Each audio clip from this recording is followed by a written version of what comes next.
Hi hello అండి. Rajma curry. ఈ రాజ్మాలోనే nutritions, benefits, high proteins, fibre, vitamins, mineral, anti ఆక్సిడెంట్లు పుష్కలంగా ఉండే రాజ్మా కర్రీని ఎలా తయారు చేసుకోవాలో ఇప్పుడు చూద్దామా. ముందుగా 8 అవర్స్ లేదా 12 అవర్స్ అనేది రాజ్మాస్ అనేది నానబెట్టుకోవాలి. నానబెట్టుకుంటే వల్ల మెత్తగా ఉడుకుతాయి. ఇలా రాజ్మాని అనేది కుక్కర్లో వేసుకోవాలి. కుక్కర్లో వేసుకొని నేను పొటాటోస్ని కూడా తీసుకున్నాను. 4 పొటాటోస్ని తీసుకున్నాను. పొటాటోస్ వేయడం వల్ల రాజ్మా కర్రీ ఇంకా టేస్టీగా ఉంటుంది. ఈ రాజ్మాస్ అనేది బాగా కడుక్కొని ఇలా కుక్కర్లో వేసుకోవాలి. పొటాటోస్ అనేది 2 ముక్కలుగా కట్ చేసుకొని కుక్కర్ పెట్టుకున్నాను. ఇలా కుక్కర్ పెట్టుకొని ఆనియన్స్, నేను ఒకే ఆనియన్ తీసుకొని పొడవుగా స్లైసెస్గా కట్ చేసుకున్నాను. పచ్చిమిర్చిని కూడా 4 పచ్చిమిర్చిని పొడవుగా కట్ చేసుకున్నాను. 2 ఆనియన్స్ నేను తీసుకొని ఇలా పెద్ద పెద్ద ముక్కలుగా కట్ చేసుకొని మిక్సీలో వేసి ఇలా కచ్చా పచ్చిగా మాత్రమే గ్రైండ్ చేసుకోవాలి. ఇలా కచ్చా పచ్చిగా గ్రైండ్ చేసుకుంటే టేస్ట్ అనేది బాగుంటుంది. మెత్తగా గ్రైండ్ చేసుకుంటే అంత టేస్ట్ అనేది ఉండదు. సో కచ్చా పచ్చిగా గ్రైండ్ చేసుకోండి ఆనియన్స్ అనేది. వీటిని కూడా పక్కన పెట్టుకొని రాజ్మాస్ అనేది ఇలా ఉడకబెట్టుకోవాలి.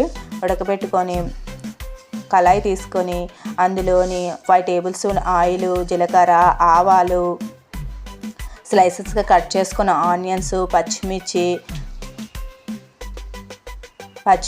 ఆనియన్ పేస్టు, సాల్టు వీటినన్నిటిని వేసి బాగా కలుపుకోవాలి మిక్స్ అయ్యేలాగా. ఇలా పొటాటోస్ని పెద్ద పెద్ద ముక్కలుగా కట్ చేసుకోవాలి. 4 ముక్కలు అయితే సరిపోతుంది. 4 పీసెస్లో ఇలా కట్ చేసుకొని పక్కన పెట్టుకోవాలి. మెత్తగా చిన్న చిన్న ముక్కలు కానీ పొటాటో కానీ కట్ చేసుకున్నారో పేస్ట్ అయిపోతాయి. టమాటోస్ని తీసుకున్నాను. టమాటోస్ని తీసుకొని వీటిలోని ధనియాలు, జీలకర్ర, దాల్చిన చెక్క, లవంగాలు, జింజరు, గార్లిక్ వీటినన్నిటిని వేసి మెత్తని పేస్ట్ అనేది పట్టుకోవాలి. ఇలా పట్టుకున్న దాన్ని ఆనియన్స్ అనేవి బ్రౌన్ కలర్ వచ్చిన తర్వాత మాత్రమే ఈ పేస్ట్ అనేది యాడ్ చేయాలి. ఈ పేస్ట్ అనేది ఎలా మగ్గించుకోవాలంటే ఆయిల్ అనేది పైకి రావాలి అంతవరకు మనం ఈ పేస్ట్ అనేది మగ్గించుకోవాలి.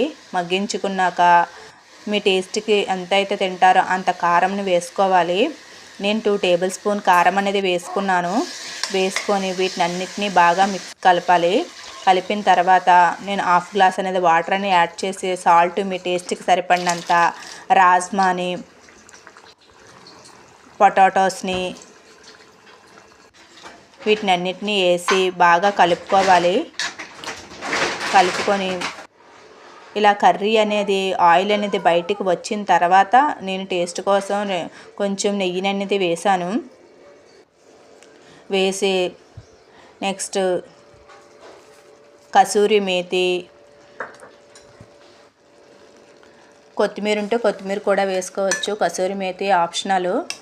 ఇలా వేసుకొని వీటిని అన్నిటినీ ఫైనల్గా నేను కరివేపాకును కూడా వేసుకున్నాను టేస్ట్ అనేది బాగుంటుందని. వీటిని అన్నిటినీ వేసి బాగా కలుపుకోవాలి. కలుపుకొని 10 నిమిషాలు ఉంచి కట్టేయడమే స్టవ్ అనేది. అంతే, ఎంతో టేస్టీ అయిన రాజ్మా కర్రీ రెడీ.